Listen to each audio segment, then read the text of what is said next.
الحمد لله وكفى وسلام على عباده الذين اصطفى خصوصا على أفضلهم وخاتم النبيين وعلى آله وأصحابه أجمعين. وقال الله تبارك وتعالى: يوم ترى المؤمنين والمؤمنات يسعى نورهم بين أيديهم وبأيمانهم. وقال تعالى: يوم لا يخزي الله النبي والذين آمنوا معه نورهم يسعى بين أيديهم وبأيمانهم يقولون ربنا أتمم لنا نورنا واغفر لنا إنك على كل شيء قدير. صدق الله العلي العظيم.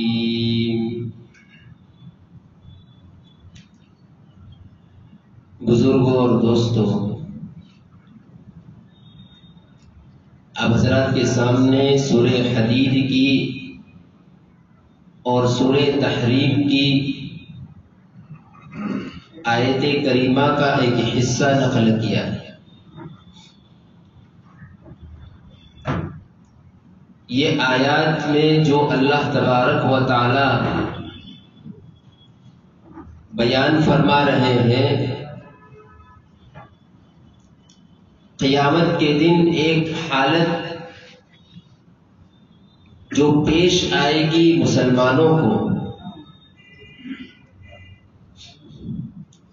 اس کو اللہ تبارک و تعالی بیان فرما رہے ہیں۔ چنانچہ اللہ تعالی فرماتے ہیں: یوم تری المؤمنین والمؤمنات، جس دن آپ دیکھیں گے مومن مردوں کو اور مومن عورتوں کو، یسعی نورہم، اللہ پاک کی طرف سے جو ان کو نور ملے گا، یہ نور ان کے آگے آگے چلے گا، آگے آگے دوڑے گا اور ان کے داہنی طرف ہے۔ اور سورہ تحریم میں اللہ پاک فرماتے ہیں: یوم لا یخزی اللہ النبی والذین آمنوا معه، اس دن یعنی قیامت کے دن اللہ تبارک و تعالی پیغمبر کو اور ان کے ماننے والوں کو رسوا نہیں فرمائیں گے، ان کا نور ان کے آگے آگے اور ان کی داہنی جانب ہوگا۔ وہ اللہ تبارک و تعالی سے دعا فرمائیں گے: یقولون ربنا، اے ہمارے پروردگار، اتمم لنا نورنا، ہمارے نور کو ہمارے لیے مکمل فرما دیجیے، انک علی کل شیء قدیر، آپ ہر چیز پر قادر ہیں۔ یہ جو احوال پیش آئیں گے، جنت میں داخل ہونے سے پہلے پل صراط کو بچھا دیا جائے گا، اس پل صراط کو پار کرتے ہوئے جنت میں داخل ہوں گے مومنین۔ اس سے پہلے اللہ تبارک و تعالیٰ کی جانب سے اللہ پاک کے حکم سے ایک اندھیری اور تاریکی چھا جائے گی، جس کو تفصیل کے ساتھ ایک حدیث میں حضرت ابو امامہ باہلی رضی اللہ تعالی عنہ بیان فرماتے ہیں۔ دمشق میں ایک آدمی کے جنازے میں پہنچے ہیں، جنازے سے فارغ ہونے کے بعد انہوں نے موت اور موت کے بعد آنے والے جو مراحل ہیں، جو مواقع ہیں، اس کو ذکر فرمایا، میدان محشر کے احوال کو ذکر فرمایا، اور فرمایا کہ تم اپنی قبروں سے میدان محشر کی طرف جمع کیے جاؤ گے، میدان حشر میں جمع ہو جاؤ گے، پھر اللہ تبارک و تعالیٰ کی کی جانب سے کچھ چہرے سفید اور روشن ہو جائیں گے اور کچھ چہرے سیاہ اور کالے پڑ جائیں گے. دو چہروں والے انسان ہو جائے. کچھ چہرے بالکل چمکدار ہوں گے، روشن ہوں گے، اور جو کچھ چہرے ایسے ہوں گے جو بالکل سیاہ اور کالے پڑ جائیں گے. پھر اللہ تبارک و تعالی کی طرف سے ایک ایسی تاریکی اور ایسا اندھیرا چھا جائے گا کہ جو انسان اپنی آنکھ سے اس کی جو باڈی ہے اور باڈی میں اس کی باڈی کے جتنے پارٹس ہیں ان پارٹس میں سب سے زیادہ قریب انسان کی آنکھ سے اس کا ہاتھ ہے، وہ تاریکی اور وہ اندھیرا ایسا اندھیرا ہوگا کہ آدمی اپنی آنکھ سے باوجود یہ ہاتھ سب سے زیادہ قریب ہے، ہاتھ اس کو نظر نہیں آئے گا. اتنی ظلمت اور اتنی اندھیری اور اتنی تاریکی چھا جائے گی. انسانوں کو دیکھنے کی تو دور کی بات، آدمی اپنی آنکھ سے اپنے ہاتھ کو بھی نہیں دیکھ پائے گا. اس وقت اللہ تبارک و تعالی کی جانب سے نور تقسیم ہوگا، روشنی دی جائے گی. اس روشنی کے توسط سے، اس روشنی کے ذریعے سے وہ پل صراط کو پار کرے گا. دوسری ایک روایت حضرت عبداللہ بن مسعود رضی اللہ تعالیٰ عنہ فرماتے ہیں کہ اللہ تبارک و تعالیٰ مومن بندوں اور مومن بندیوں، مومن مردوں اور عورتوں کے درمیان نور کو تقسیم فرمائیں گے. اور اس دن آدمی کو جو نور ملے گا پل صراط پار کرنے کے لیے، دنیا میں اس نے جیسے اعمال کیے ہوں گے ان اعمال کے برابر اس کو نور تقسیم کیا جائے گا. جیسے اعمال کیے ہوں گے اس کے برابر، اس کے بقدر اس کو نور ملے گا. اگر آدمی نے دنیا میں رہتے ہوئے اچھے اعمال کیے ہیں تو کسی کا نور حدیث پاک میں پہاڑ کے مانند اس کو نور ملے گا. کسی کو کھجور کے درخت کے مانند نور ملے گا. کسی کو نور ملے گا انسانی جو ہائٹ ہے، انسانی قد و قامت ہے، اس کے اعتبار سے اس کو نور ملے گا. اور سب سے کم نور اس آدمی کو ملے گا جس کے ناخون میں نور ہوگا. وہ نور ایسا نور ہوگا جو کبھی تو بجھے گا اور کبھی تو روشن ہوگا. یہ سب سے کم نور ہوگا. اللہ ہماری حفاظت فرمائے.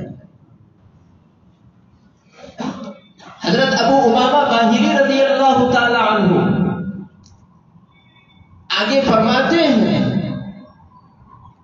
انہوں نے سورہ نور کی وہ آیت کریمہ تلاوت کی جن میں کفار کے اعمال کا ذکر کیا ہے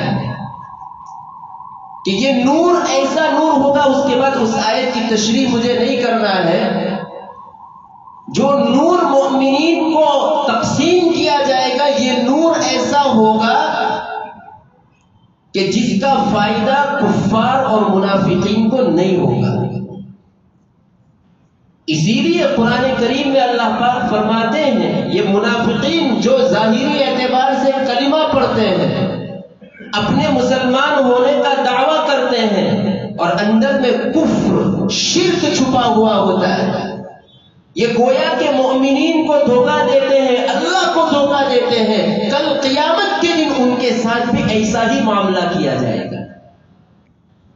جیسے ایک اندھا آدمی ہوتا ہے، نابینا آدمی ہوتا ہے، وہ کسی دیکھنے والے کی آنکھ سے فائدہ نہیں اٹھا سکتا، اسی طریقے سے کل قیامت کے دن جب نور تقسیم ہوگا یہ منافقین بظاہر جو مسلمان تھے دنیا میں مومنین کے نور سے فائدہ نہیں اٹھا پائیں گے. بیہقی وقت حضرت قاضی ثناء اللہ پانی پتی رحمت اللہ علیہ نے اس مقام پر کچھ اعمال ایسے بتلائے ہیں کہ جو کل قیامت کے دن پل صراط پر سے چکے جنت میں داخل ہونے سے پہلے یہ مرحلہ، یہ موقع پیش ہوگا. ہر مومنین کو، ہر مومن کو اس پر سے گزرنا ہوگا. تو کون سے اعمال ایسے ہیں جو کل قیامت